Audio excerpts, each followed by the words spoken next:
Hello friends, कैसे आप लोग। तो मेरा नाम है महेश और आप देख रहे हैं हमारी यूट्यूब चैनल ज्ञान ज्योति आशीष ट्यूटोरियल।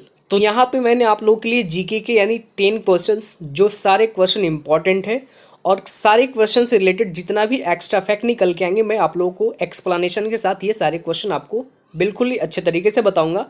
तो आपको वीडियो को अंत तक बने रहना है और जीके की ये आपको वीडियो बहुत ही फ़ायदेमंद होगी, क्योंकि जो भी आने वाला एग्जाम्स है उसमें आपको बहुत ही फ़ायदेमंद होंगे। तो ये सारे वीडियो आपके लिए इंपॉर्टेंट है। तो चलिए क्वेश्चन की ओर बढ़ते हैं। और आपको अगर इस वीडियो की पूरी पीडीएफ चाहिए तो इसका भी लिंक हमारे इस वीडियो के डिस्क्रिप्शन बॉक्स में दे दी जाएगी, या फिर डायरेक्ट टेलीग्राम से आप प्राप्त कर सकते हैं। ठीक है, तो सबसे पहले आपको टेलीग्राम चैनल ज्वाइन कर लेना है, वहाँ से आप डायरेक्ट पीडीएफ प्राप्त कर लीजिएगा। ठीक है, तो चलिए शुरू करते हैं। हमारा आज का पहला क्वेश्चन क्या है। तो यहाँ पे पहला क्वेश्चन हमारे पास ये है कि ओसामा बिन लादेन किस आतंकवादी गिरोह का सरगना था। तो ये क्वेश्चन आपको हिंदी मीडियम और इंग्लिश मीडियम दोनों में ये दिया गया है। अगर आपको इंग्लिश मीडियम के स्टूडेंट हैं तो आप इंग्लिश में समझ सकते हैं, क्योंकि मैं अगर इंग्लिश में आपको बताऊंगा तो ये बहुत वीडियो लंबा जाएगा। ठीक है, तो आप अपने इंग्लिश में आप समझ सकते हैं। ठीक है, क्योंकि यहाँ पे इंग्लिश में दे दिया गया है। क्वेश्चन आपके सामने ये है कि ओसामा बिन लादेन किस आतंकवादी गिरोह का सरगना था। तो यहाँ पे 4 ऑप्शन दिया गया है। ऑप्शन ए में है ISI, ऑप्शन बी में है लक यानी अल कायदा, ऑप्शन बी सी में है जैश ए मोहम्मद और ऑप्शन डी में दिया गया है इनमें से कोई नहीं।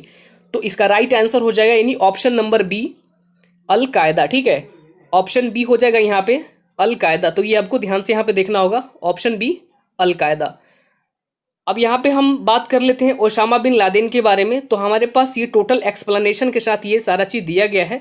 तो एक्सप्लेनेशन हमारे पास ये है ओसामा बिन लादेन के बारे में। तो ओसामा बिन लादेन, इनका जन्म 10 मार्च 1957 में हुआ था। ठीक है, 10 मार्च 1957 में हुआ था और इनकी मृत्यु 2 मई 2011 में हो गई थी। ठीक है, और यहाँ पे आपको बता दूं कि अल कायदा नामक आतंकी संगठन का प्रमुख भी था। यह संगठन 11 सितंबर 2001 को अमेरिकी के न्यूयॉर्क शहर के वर्ल्ड ट्रेड सेंटर पर हुए हमले के साथ विश्व के कई देशों में आतंक फैलाने और आतंकी गतिविधियों को संचालित करने का दोषी भी थे। ठीक है, तो ये भी आपको याद रखना होगा। नेक्स्ट क्वेश्चन की ओर बढ़ते हैं। यहाँ पे 2 नंबर क्वेश्चन, क्वेश्चन नंबर 2 आपके स्क्रीन के ऊपर ये है और ये भी क्वेश्चन आप लोग के लिए इंपॉर्टेंट है। यहाँ पे 2 नंबर क्वेश्चन ये है कि कामायनी के रचयिता कौन है। यहाँ पे आपको 4 ऑप्शंस दिए गए हैं। ऑप्शन ए में है जयशंकर प्रसाद, ऑप्शन बी में है हरिवंश राय बच्चन और ऑप्शन सी में दिया गया सुमित्रा नंदन पंत और ऑप्शन डी में दिया गया है मैथिली शरणार्थ गुप्त। ठीक है, तो यहाँ पे इसका राइट आंसर हो जाएगा आपको ऑप्शन नंबर ए। ठीक है, यहाँ पे राइट आंसर क्या हो जाएगा, option number A Jaishankar Prasad. Jaishankar Prasad के बारे में हम लोग जान लेते हैं। सबसे पहले यहाँ पे जानते हैं कामयानी के बारे में। ठीक है, तो जो एक्सप्लेनेशन है इसको भी ध्यान से आप पढ़ेंगे। कामयानी हिंदी भाषा का एक महाकाल काव्य है। अगर आपको महाकाव्य के बारे में कुछ जानना होगा तो इस पर अगर आप क्लिक करेंगे तो इसके बारे में आप जान सकते हैं। ठीक है, तो महाकाव्य के ऊपर क्लिक करके आप जान सकते हैं इसके बारे में।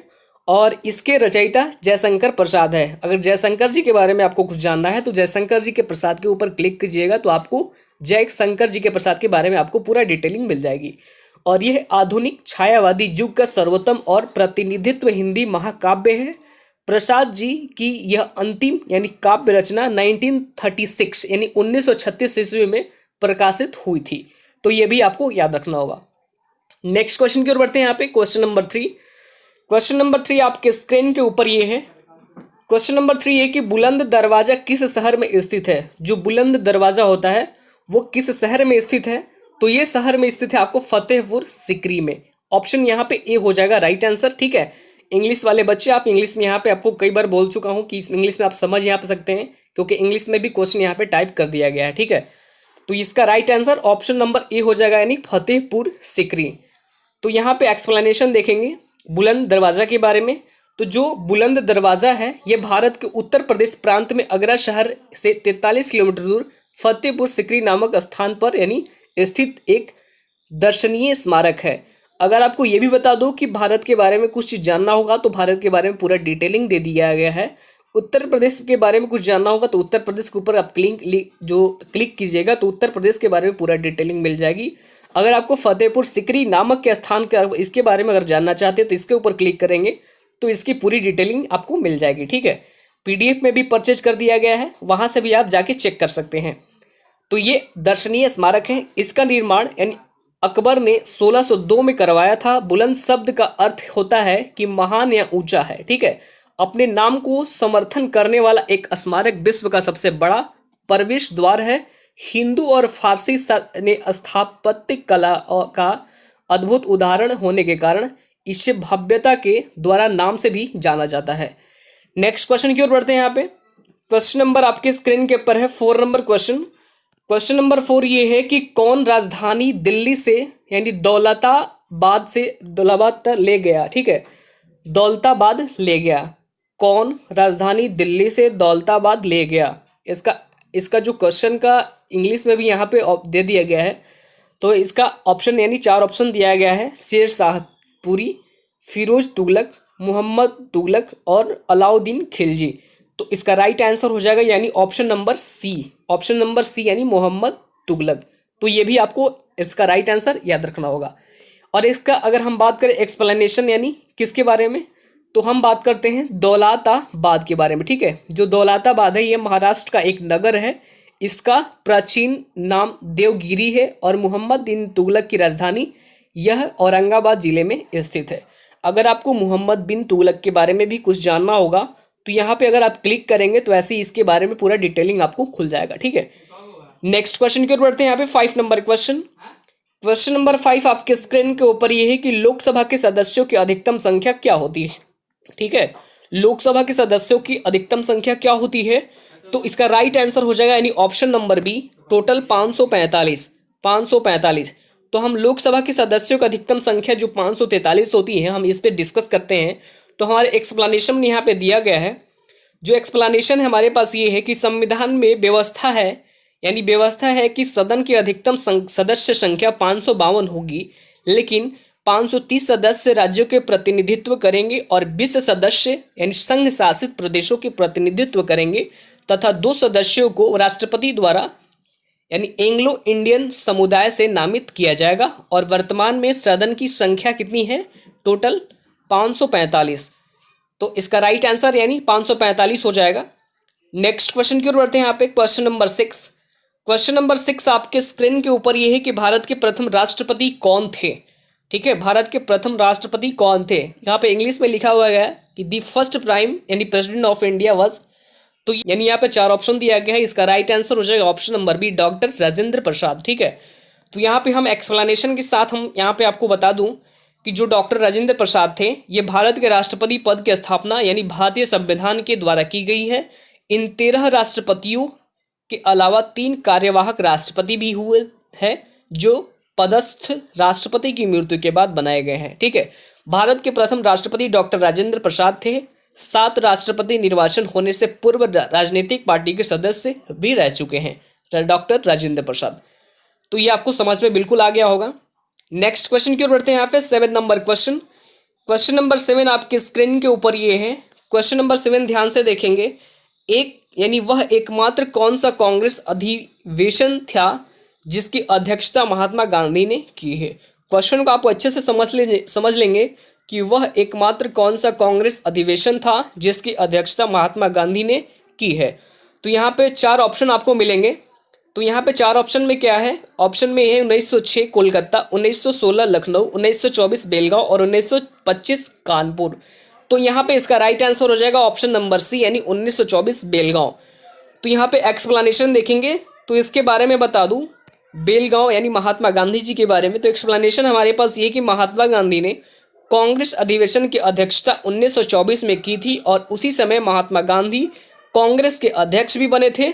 तो हम कह सकते हैं कि महात्मा गांधी ने कांग्रेस अधिवेशन की अध्यक्षता 1924 में की थी। ठीक है, और महात्मा गांधी जी सन 1924 में बेलगांव जो कि कर्नाटक में कांग्रेस का अधिवेशन मात्र एक ही बार किया था। ठीक है, आपका क्वेश्चन एग्जाम्स में ये भी पूछा जा सकता है कि महात्मा गांधी ये जो कांग्रेस कर्नाटक के कांग्रेस का अधिवेशन कितने बार किया था।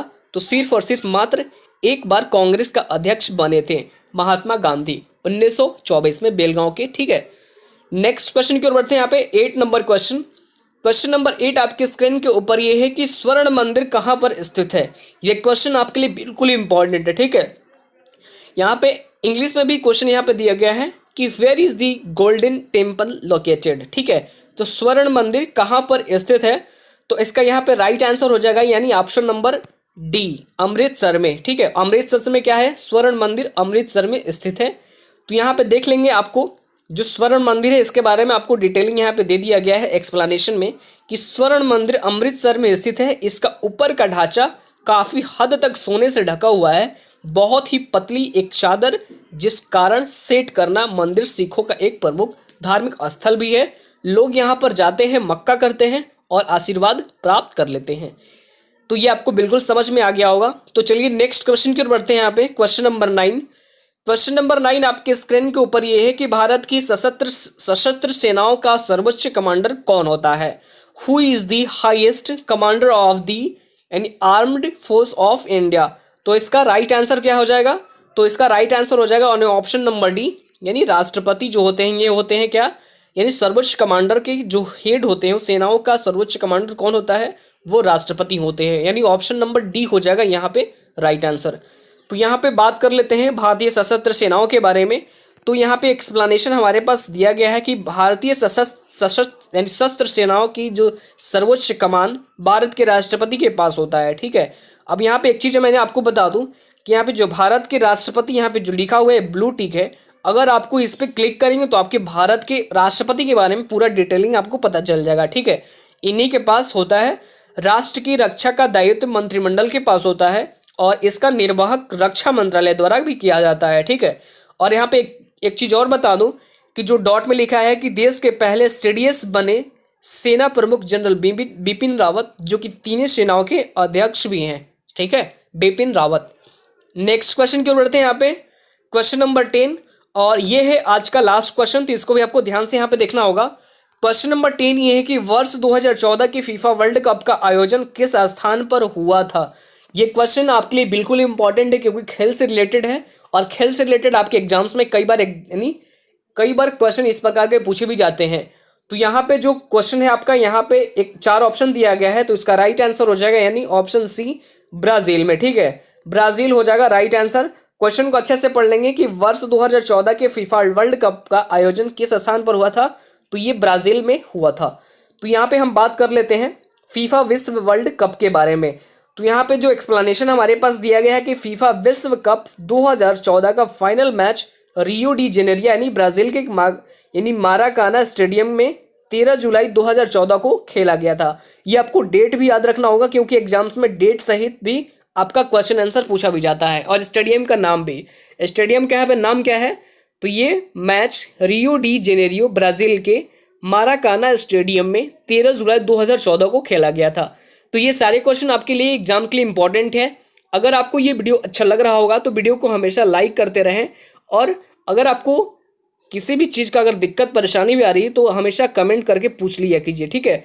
तो वीडियो को लाइक करें, कमेंट करें और अपने स्टडी ग्रुप में शेयर भी करें। तो चलिए फिर मिलते हैं नेक्स्ट वीडियो में। और ये भी बता दो कि बिल्कुल फ्री पीडीएफ है, फिर मतलब आपको यानी जो हमारे पास ये वीडियो की पीडीएफ होगी, ये बिल्कुल डिस्क्रिप्शन बॉक्स में टेलीग्राम का लिंक दे दिया गया है, वहाँ से जाके आप वीडियो फाइल को सारे डाउनलोड कर सकते हैं टेलीग्राम ज्वाइन करके, ठीक है।